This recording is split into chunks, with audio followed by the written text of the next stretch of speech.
여러분 지난 한 주간도 여러분 주님과 동행하는 한 주간 살으셨죠? 네. 그래요.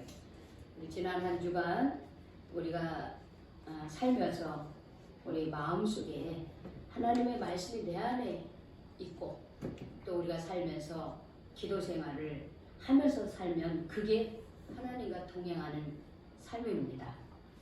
여기에 있는 우리 한 분 한 분이 정말 하나님과 늘 동행하는 그런 축복의 삶을 사시기를 주님의 이름으로 축원합니다. 아멘.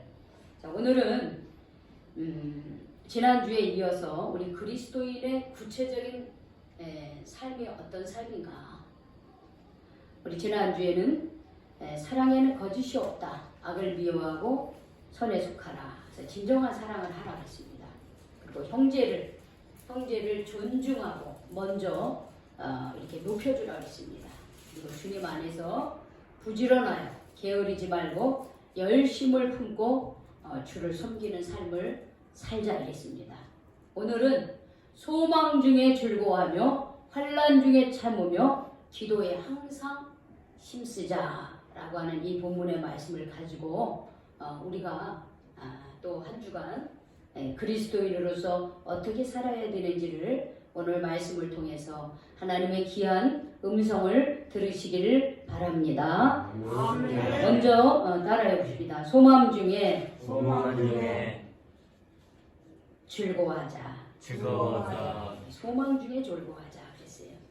자, 여기서의 소망, 이거는 헬라어로 엘피스라고 하는데, 자, 이 엘피스는, 이 소망은요, 지금 내가 어렵기 때문에 앞으로 내가 더 좋은 일이 있을 것이다 라고 하는 그 소망이 아니에요.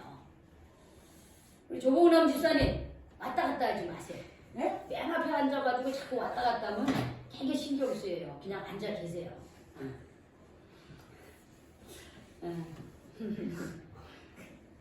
그래서 이 소망은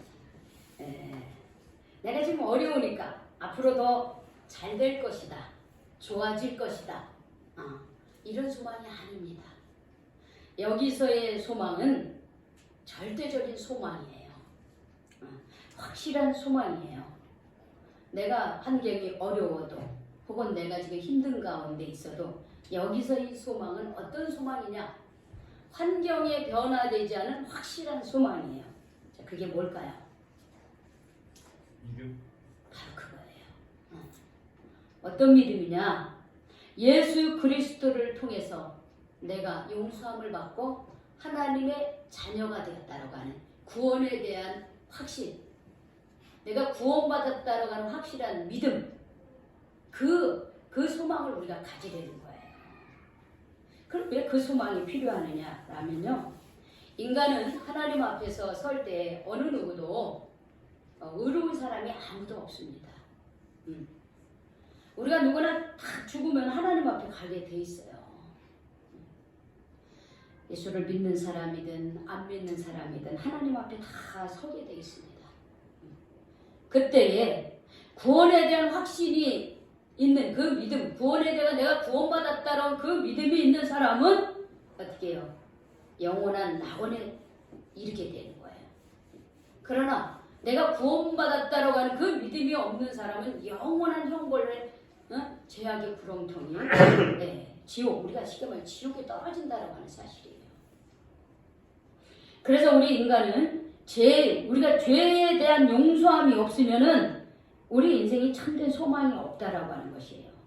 그런데 여기 계신 분들은 예수 그리스도를 통해서 구원의 참된 소망을 가지고 계신 분들인 줄로 믿습니다. 그러시죠? 네, 그렇습니다. 그럼 왜 이게 필요하면요, 여러분 이런 말 있죠. 태어나는 순서는 있어도 죽는 순서는 없다, 이런 말이 있어요. 근데 진짜 그렇더라고요.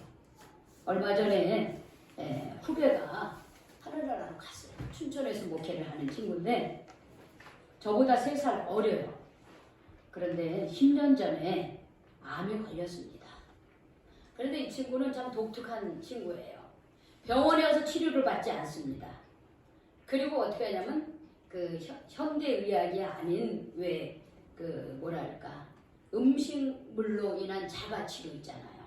그래서 그렇게 항암치료를 안 받았어요.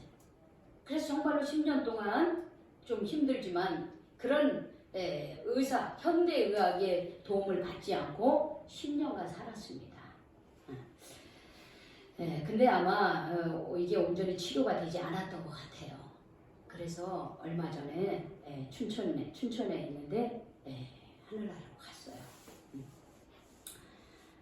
그래서 제가 그 친구의 그 후배의 죽음의 소식을 듣고 우리가 다 같이 대학에서 만난 친구예요. 제가 3학년 때 그 후배는 2학년이었어요. 2년 후배였어요. 그래서 우리 기숙사에서 다 같이 살았습니다. 그 친구 굉장히 똑똑한 친구예요.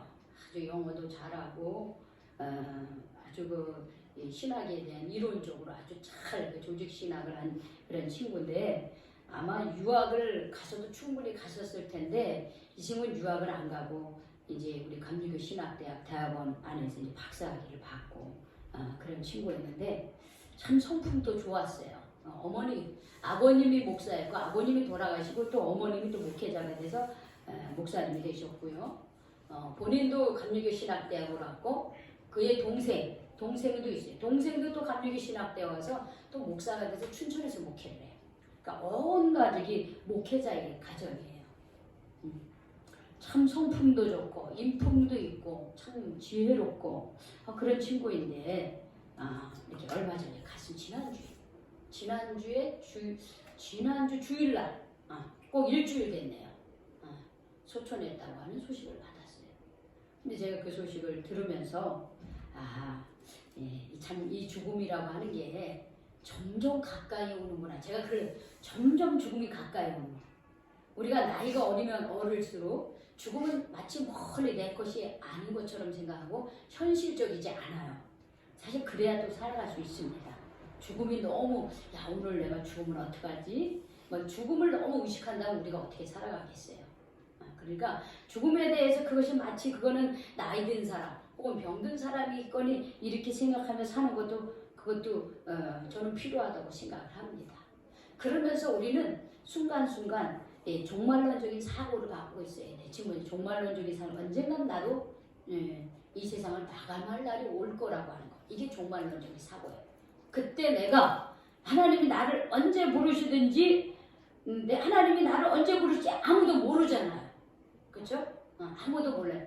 제 예상의 그 나이는 한 80까지 살았으면 좋겠다. 저는 그렇게 생각을 하는데 아마 80살이면 아마 조금 더 살아야지 이런 생각이 들지도 모르겠어요.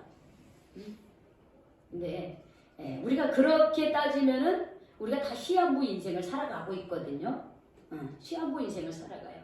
근데 그러면서도 이 죽음에 대해서 이 현실적으로 생각하지 못할 때가 많이 있는데 저는 그런 가운데서도 우리가 언젠가 우리는 하나님 부르시면은 다 모든 것을 내려놓고 하나님께로 돌아가야 된다라고 하는 이 사고를 늘 가지고 살았으면 좋겠어요. 그러려면 어떻게 하냐? 우리 안에 뭐가 있었냐면 내가 언제 죽어도 내가 하나님께로 돌아간다는 구원에 대한 확신을 늘 갖고 있어야 되는 거예요. 우리 태훈이 오늘 아주 일찍 왔어. 너무 멋져. 겉모습도 멋지지만 이 태도도 아주 멋져. 오늘 만약에 하나님께서 태훈이를 부르신다면 천국 들어갈 수 있겠어요? 아멘? 그런 믿음이 필요한 거예요. 어제 제가 어떤 사람한테 그렇게 물어보면 뭐라는 글쎄요. 제가 구원 받았나요? 착하게 살지 못해서 구원 안 받은 것 같아. 이렇게 생각하면 안 돼요. 여러분 우리는 구원받는 것은 우리가 착한 행위로 받는 게 아니에요. 뭐로 받느냐? 누구든지 예수를 믿는 자는 죄사함 받고 하나님의 자녀가 되고 영생을 얻는다라는 진리의 말씀을 내가 받아들이는 거예요. 그래서 하나님의 자녀가 되는 거예요. 그래서 하나님의 자녀가 된 상태에서 열매를 맺는 삶이 그 다음에 이어져야 되는 거죠. 그래서 우리가 비록 내 행위가 하나님 앞에 온전치 못할지라도 그럼에도 불구하고 하나님이 나를 사랑하시사 예수 그리스도를 통해서 나의 죄가 용서함을 받고 하나님의 자녀가 되었다라고 하는 이 믿음은 확실히 있어야 된다는 거예요. 이 믿음. 그래야지만 내가 어느 순간에 내가 어떤 일로 하나님 앞에 갈 때에 우리가 찬송하면서 이 육신은 이 땅에 두고 우리의 영혼은 하나님께로 돌아갈 수 있는 거예요. 그래서 이 소망은, 여기서의 소망은 바로 구원에 대한 확신을 말하고 있는 거예요. 내가 언제 죽어도 내가 하나님 앞에 돌아갈 수 있다고 하는 이 믿음. 그리고 또한 내가 지금 힘들고 어렵지만은 주님이 나를 구원해 주신 그 예수 그리스도가 지금 나와 함께 하시다는 그 믿음이 있어야 되는 거예요. 그럴 때 우리가 이 세상을 살아갈 때 즐거워할 수가 있는 거예요. 그렇게 할 때 여기에 있는 우리 모든 성도님들이 예수 그리스도를 통해서 내가 구원받았다고 하는 이 소망 중에 즐거워하는 삶을 사시기 바랍니다. 그게 있어야 돼요. 그 다음에 두 번째 잘합시다. 환난 중에 참자. 환난 중에 참자. 다시 한번 환난 중에 참자. 환난 중에 참자. 자, 이 환난이라고 하는 게요. 우리 그 한문으로 보니까 근심과 재앙이에요. 환난이 근심과 재앙을 이루는 말인데, 근심은 왜 있습니까? 우리가 인생을 살아가면서 근심 없는 인생이 있을까요? 다 있는 거예요. 학생은 학생대로, 직장인은 직장인대로, 부모는 부모대로, 자녀는 자녀대로 다 근심이 있어요. 환난.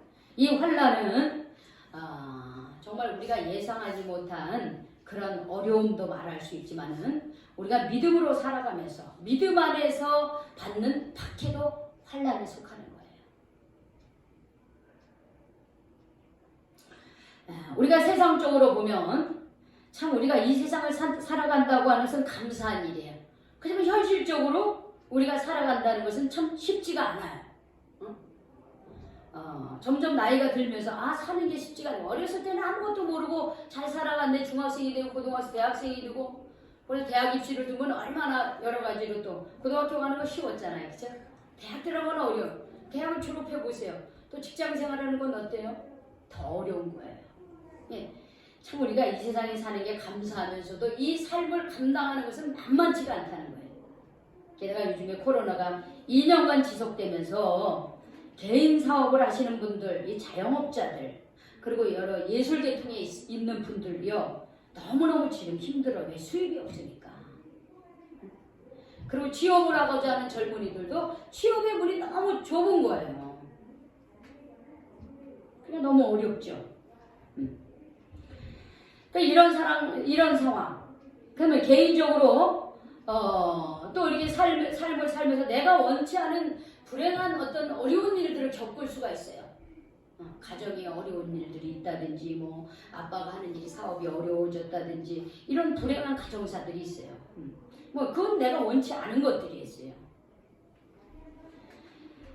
죄로 인해서 삶의 기반을 하루아침에 잃어버린다든지, 이런 경우를 우리가 겪을 수가 있습니다. 다행히 그렇지 않은 상황에 우리 살아가고 있지만 그러는 또 사람들이 많이 있습니다. 근데 이런 가운데서 우리는 그런 현실들을 보면서 내게 왜 이런 일들이 일어나는 것일까 하면서 세상을 원망하게 될 때가 참 많이 있어요. 왜 저 사람들은 편안하게 사는 것 같은데 왜 나는 이렇게 자꾸 내 인생이 뭔가 꼬이는 것 같고 왜 나만 더 어려운 일이 있는 것 같을까 할 때, 그럴 때가 있습니다. 그때 내가 세상을 원망하고 하나님을 원망하고 주저앉아 있을 것인가? 성경은 뭐라 그랬습니까? 환난 중에 참아라 그랬어요. 환난 중에 참아라. 인내하라고 하는 거예요. 로마서 5장 3절에서 4절 말씀에 이런 말씀이 있어요. 우리 한번 찾아볼까요? 자, 로마서 3장. 자, 우리 로마서 3장 앞쪽에 있죠? 네, 우리 12장이니까 로마서 5장 3절에서 4절 말씀에 보면 이런 말씀이 있습니다. 찾으셨죠?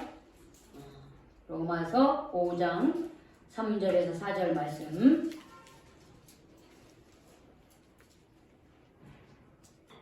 우리 같이 읽겠습니다. 시작. 다만 이뿐 아니라 우리가 환난 중에도 즐거워하나니 이는 환난은 인내를, 인내는 연단을, 연단은 소망을 이루는 줄 알미로다 그랬어요. 환난 중에도 우리가 즐거워할 수 있는 것은 우리가 환난을 당할 때에 뭐래? 인내. 이게 뭐야? 참아, 감당해내는 그런. 요즘에는 이제 옛날에는 IQ 지수 얘기 많이 했지만 요즘에는 감성 지수, 그 다음에 이제 고난 지수, 고난을 잘 감당하는 고난 지수라고 그래요. 네, 인내의 지수, 이것도 있어야 되는 거예요. 요즘 우리 젊은이들이 예전의 어르신들에 비하면은 이 어려운 일들을 잘 못 참아요. 못 참는 경우가 많이 있어요. 왜냐하면 과거에는 우리가 힘들고 어려운 시대를 감당했지만 지금은 이제 많은 경제적으로 여러 가지로 이제 여유 있는 삶을 살다 보니까 부모들이 가급적이면 이렇게 자녀들을 위해서 애쓴단 말이야. 그러면 내가 감당해야 될 그런 어려움인데 그것을 잘 감당하지 못할 때가 있어요. 그런데 아니라는 거예요. 그걸 감당해야 된다는 거예요. 그거를 감당해야지 내가 원하는 바를 이룰 수가 있는 거예요. 성경에도 그랬잖아요. 연단은 인내는 연단은 소망을 이루는 줄 알미로다 그랬어요. 우리에게 어떤 어려움이 있고 또 믿음 생활하면서 어떤 박해가 있어도 그것을 감당하고 참고 인내하는 거예요. 그럴 때 어떻게 해요? 우리가 원하는 것들이 이루어지고 마침내 승리의 열매를 맺을 수가 있습니다. 자, 세 번째 마지막으로 로마서 12장으로 다시 돌아와서 자, 마지막으로 자, 따라해보세요. 기도에 항상 힘쓰라. 항상 힘써라. 기도에 항상 힘써야 돼요. 여기 항상 힘쓰다라고 하는 이 말은 전심전력을 하는 거예요. 전심전력으로 늘 기도하라는 거예요. 자, 여러분 우리가 여기 나와 있는 소망 중에 즐거워하며 환난 중에 참으며 이것을 참기 위해서 가장 기본적으로 바탕이 되어야 되는 게 뭐냐면 기도에 항상 힘써야 되는 것이에요. 왜냐? 여러분 성경에 보면 예수님도 하나님 나라를 하시면서 항상 하신 일이 있었어요. 그건 뭐냐? 항상 기도하시는 일이었다라고 하는 것이에요. 항상 기도했어요.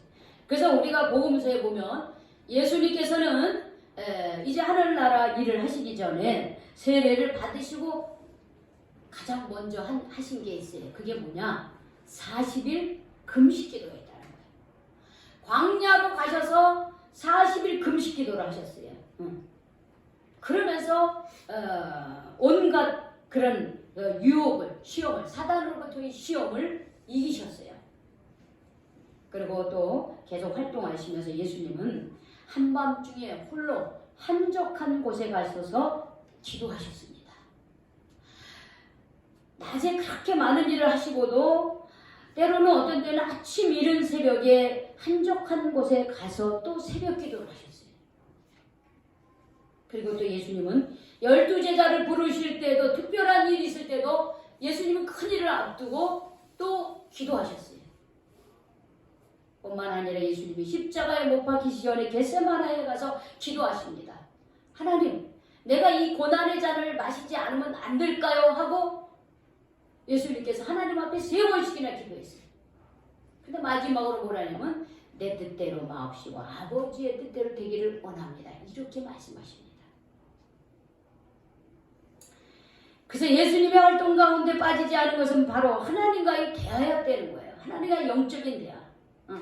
하나님과의 그런 기도의 시간들이 있었기 때문에 예수님은 3년간이라는 짧은 그런 시간 속에서 수많은 사람들을 치유하고 귀신을 물리치고 또 외로운 이들의 친구가 되어주시고 마지막에는요 십자가에 못 박혀 돌아가시는 그 고난의 십자가를 감당하실 수 있었다라고 하는 거예요. 예수님만 그렇습니까? 네, 사도 바울도 그랬죠. 사도 바울은 복음을 증거하면서 많은 핍박과 고난을 겪었습니다. 어떤 때는 매를 맞기도 하고 돌에 맞아 죽을 뻔하기도 하고 심지어는 감옥에 갇혀 있게 되기까지 했습니다. 그런데 이들이 그 감옥에 갇혀 있는 가운데서도 자 우리 성경을 한번 찾아볼까요? 사도행전 16장을 한번 찾아보겠어요. 로마서 전에 사도행전입니다. 자, 사도행전 16장 한번 보겠어요. 사도행전 16장. 이들이 고난 가운데서도 어떻게 했나 한번 봅시다. 사도행전 16장 25절.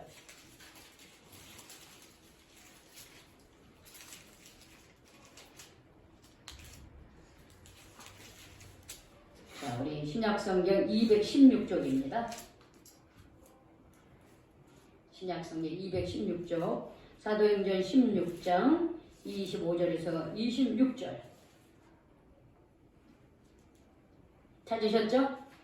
자, 우리 같이 읽겠습니다. 시작. 한밤중에 바울과 실라가 기도하고 하나님을 찬송하며 제수들이 듣더라. 이에 갑자기 큰 지진이 나서 옥토가 움직이고 문이 곧 다 열리며 모든 사람의 매인 것이 다 벗어진지라 했습니다. 여러분, 한밤중에, 이 한밤중에 어떤 한밤중입니까? 바울과 실라가 복음을 증거하다가 어떻게 해요? 감옥에 갇혀가지고 그 발이 착고에 단단히 채여있는 그 한밤중인 거예요.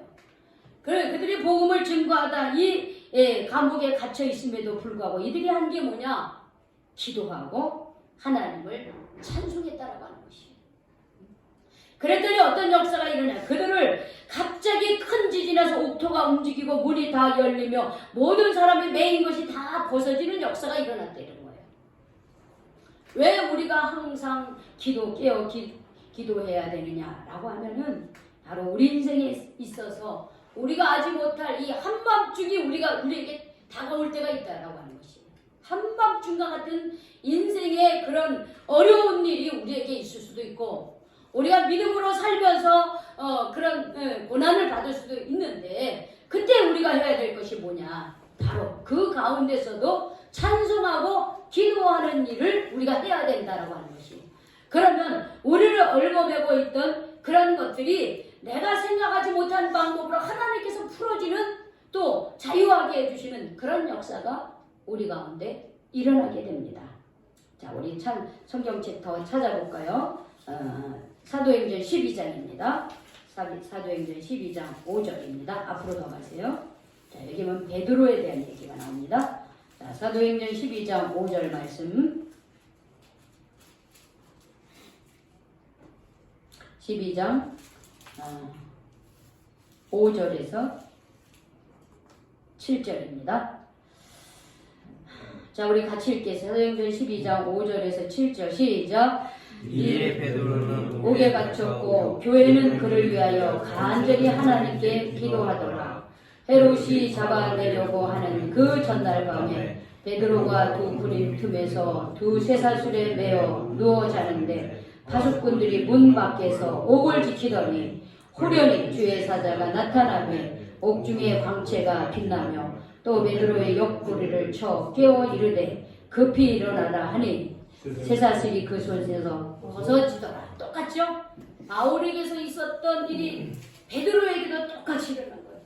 이들이 복음을 증거하다가 이들이 어떻게 해요? 이 베드로가 옥에 갇히게 됩니다.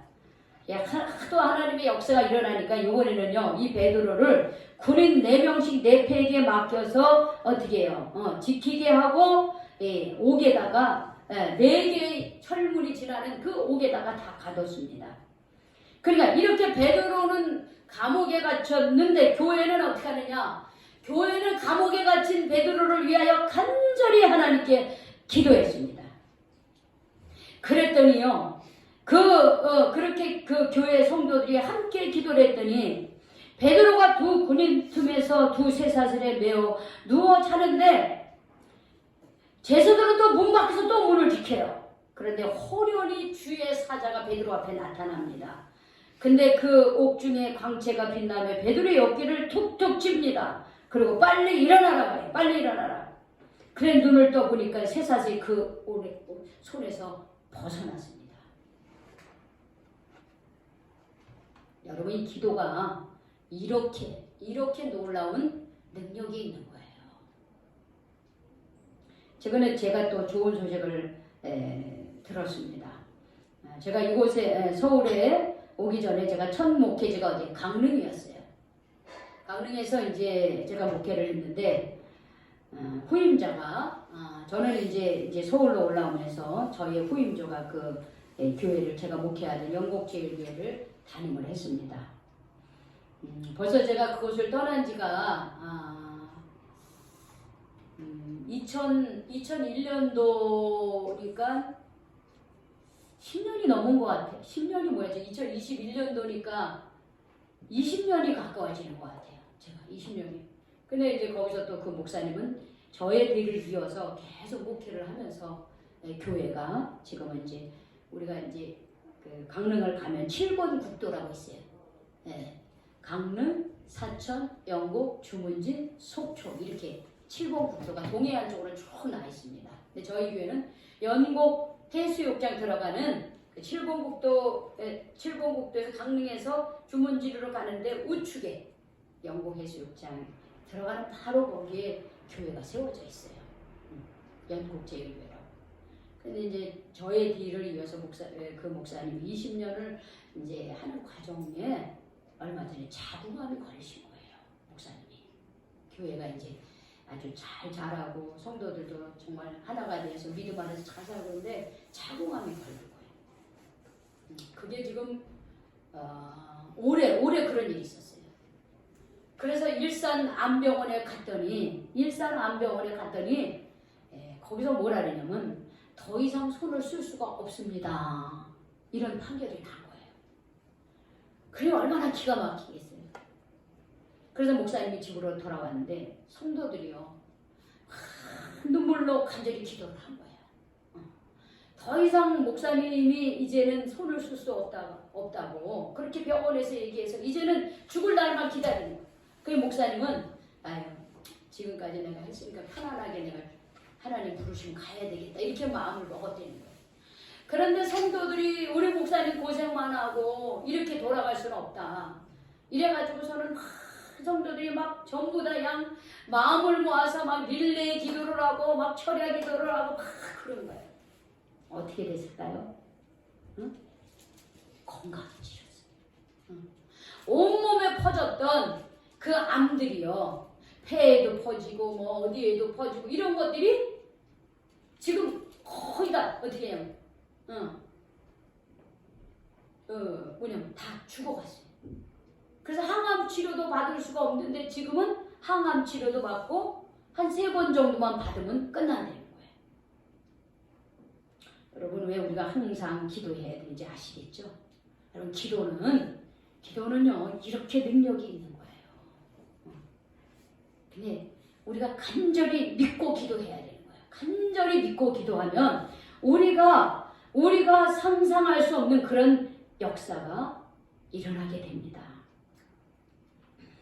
그래서 우리가 데살로니가전서 5장 16절에서 18절에도 이런 말씀이 있어요. 이거 중요한 말씀인데 우리 같이 찾아보겠어요. 자, 우리 찾아보겠습니다. 자, 저 뒤쪽으로 가세요. 데살로니가전서 5장 16절에서 18절. 우리 333쪽이죠. 333쪽.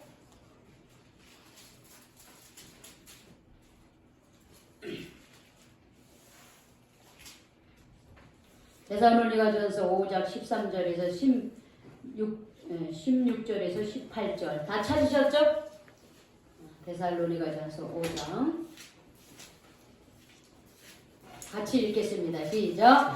항상 기뻐하라, 쉬지 말고 기도하라, 범사에 감사하라. 이것이 그리스도 예수 안에서 너희를 향하신 하나님의 뜻이다. 따라서 항상 기뻐하라, 쉬지 말고 기도하라, 범사에 감사하라.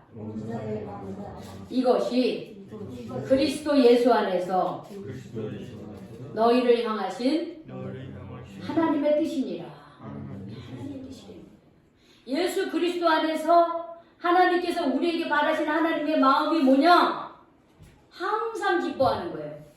그리고 우리가 쉬지 말고 기도하는 거예요. 범사에 감사하는 삶이라고 하는 것이에요. 이것이 우리에게 바라시는 하나님의 뜻이에요. 왜? 하나님은 기도를 통해서 하나님께서는 역사를 하시는 거예요. 그래서 지금 내가 어떤 삶의 어떤 큰 문제를 가지고 있다. 내가 지금 어떤 목표를 가지고 있다. 그러면 우리가 어떻게 해야 됩니까? 기도하셔야 되는 거예요. 아무리 힘들고 어려워도 기도하셔야 됩니다. 그래야지 하나님께서 역사하시는 거예요. 저는 성경에서 제가 보니까 참 좋아하는 인물이 한 분 있더라고요. 아니 한 분은 아니지만 참 좋아하는 인물 중에 한 분이 누구냐 하고 제가 한번 생각을 해봤어요. 그랬더니 제가 요셉을 굉장히 좋아하더라고요. 요셉은 창세기에 보면 30장에 라헬이 하나님이 라헬을 사랑하사 그의 태의 문을 여셨어요. 그랬더니 아들을 낳았습니다. 그래서 요셉이라고 하는 이름을 지어줘요. 이 요셉의 뜻은 더한다 이런 뜻이에요. 더한다. 요셉의 뜻은 더한다 이런 뜻이에요. 그런데 이 요셉의 이야기는 30장에 이렇게 태어난 이후에 창세기 50장이 끝나도록 요셉과 관련된 이야기 계속 나옵니다. 왜 그러냐? 여러분 야곱에게는 12아들이 있었죠. 근데 요셉은 11번째 아들이에요. 그런데 이 야곱의 12아들이 번성해서 이스라엘이라고 하는 민족이 만들어진 거거든요. 근데 이 이스라엘이라고 하는 민족이 만들어지기까지 가장 중요한 역할을 한 사람이 있었는데 그게 누구냐? 바로 요셉이라고 하는 인물이에요. 그래서 이 창세기 30장에서 50장에 걸쳐서 나오는 이 요셉에 대한 이야기를 가만히 읽어보니까 이스라엘이라고 하는 민족을 이루기까지 이 요셉이 굉장히 고생을 많이 했다는 것이에요. 요셉은 10대 때 어머니가 세상을 떠났어요. 자기 동생 베냐민을 낳고 나서 어머니가 죽었어요. 요셉의 어머니가. 그리고 그의 나이 17세에 형들의 미움을 받아서 이집트의 노예로 팔려갔습니다. 그리고 그 이집트의 노예로 팔려가서 노예 생활하면서 많은 고초를 겪습니다. 모함도 받아서 감옥에도 가고요.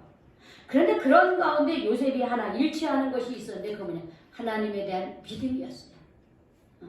그러나 어떠한 모함을 받고 감옥에 갇히고 노예 생활을 해더라도요. 그는요. 하나님에 대한 믿음을 잃지 않았어요. 그랬더니만 요셉은 13년 뒤에 이집트의 바로 왕 다음가는 총리가 될 수가 있었습니다. 그가 총리가 된 이후에 이 요셉은 아버지 야곱과 70명의 그 형제들의 식구들을 이집트의 땅으로 어떻게 해요? 모시고 옵니다. 쉽게 말하면 우리나라 60년대 먹을 거리 없고 못 살 때에 한 형제가 저 미국에 가서 성공을 했어. 그래가지고 식구들을 다 어떻게 미국 땅으로 초청해 데리고 와가지고 거기서 사는 거하고 똑같은 거예요. 가나안 땅에 흉년이 들어있는 그 땅에서 요셉이 애굽의 이집트의 총리가 돼서 죽을 수밖에 없는 그런 자기 아버지와 그 형제들과 그 형제들의 식구들을 다 이집트로 데리고 옵니다. 그래서 이집트에서 430년간을 이집트에 살면서 마침내 이 요셉이라고 하는 이 12명의 그 아들들이 번성하고 번성해서 이스라엘이라고 하는 민족이 되었다라고 하는 것이에요. 근데 바로 이 이스라엘 민족이 형성하게 되기까지 이 요셉이라고 하는 한 인물이 이렇게 고난 중에도 핍박 중에도 믿음을 잃지 않고 기도하며 하나님의 인도함을 받았다라고 하는 사실입니다. 지금 여러분 우리의 형편 다 각자 다릅니다. 하나님은 지금 우리가 어떤 형편에 계신지 너무나 잘 알고 계십니다. 또한 내가 어떤 상황 가운데 있는지도 잘 알고 있습니다. 지금 내게 부족한 것이 무엇인지도 하나님은 알고 계십니다. 물론 하나님은 내게 필요한 것이 무엇인지도 더 잘 알고 있습니다. 왜? 하나님 나를 만드신 분이고 내 삶의 주인이시기 때문에 하나님 너무나 잘 알고 계십니다. 우리 어떻게 해야 될까요? 이런 하나님을 바라보고 이런 하나님에 대한 믿음을 보여줘야 됩니다. 히브리서 11장 6절에 이런 말씀이 있죠. 하나님을 기쁘게 하는 방법이 뭐라 그랬어요? 하나님께 나아가는 자는 하나님이 살아계시다는 것과 하나님이 상 주시는 분임을 믿어야 된다 그랬잖아요. 그 믿음을 우리가 가져야 됩니다. 이런 하나님을 향해서 여러분 여러분 믿음을 가지시길 바랍니다. 지금도 하나님은 내 손을 잡아주고 계십니다. 예수님을 통하여 나를 하나님 자녀 삼아주신 그 하나님께서 지금도 내 손을 잡아주고 계십니다. 그러면 내가 해야 될 것이 무엇입니까? 내가 어떤 상황이 있었든지 하나님을 바라봐야 되는 거예요. 그리고 기도해야 되는 거예요. 소망, 구원에 대한 그 소망, 그 확신을 갖고 내가 어떻게 힘들고 어려운 일이 있어도 그것을 믿음으로 인내하고 참아야 됩니다. 그리고 어떻게 해야? 항상 기도에 힘쓰는 일을 하는 겁니다. 그렇게 하실 때, 그럴 때 하나님께서 어떻게 내 삶을 이끌어 가시는 것을 여러분 경험하실 수 있습니다. 그리고 하나님이 나와 함께함을 경험할 수 있습니다. 오늘 이 말씀 마음에 여러분 새기시기를 바랍니다. 여러분이 이 말씀을 한 번 듣고 끝내는 것이 아니라 그래 내가 구원의 확신이 있다고 하는 것에 감사하고, 그리고 내가 힘들고 어려운 일이 있어도 참고, 그리고 늘 우리가 기도에 항상 힘쓰면 하나님이 나와 함께 하셔 하는 이 믿음을 가지시기 바랍니다. 그렇게 할 때 여러분들은 이번 한 주간도 하나님이 살아계심을 경험하게 될 것입니다. 여기에 계신 모든 분들이 하나님을 경험하는 성도들이 되시기를 주님의 이름으로 축원합니다. 아멘. 축원합니다. 아멘. 기도하겠습니다. 하나님 감사합니다. 오늘도 저희들에게 로마서 12장 12절 말씀을 주셔서 감사합니다. 소망 중에 즐거워하며 환난 중에 참으며 기도에 항상 힘쓰라고 하는 이 말씀을 오늘 이번 한 주간도 마음에 품게 하여 주시옵소서. 우리가 어떤 상황 가운데 있다 할지라도, 어떤 어려움이 있어도, 어떤 좌절되는 상황이 있어도 주님을 바라보면서, 주님 우리가 하나님의 자녀인 것에 감사하면서, 하나님이 그 힘든 것을 감당하면서 항상 기도하면서 저희들이 하나님의 도우심을 경험하며 살아가게 하여 주시옵소서. 예수님의 이름으로 기도 올리옵나이다. 아멘. 우리 찬송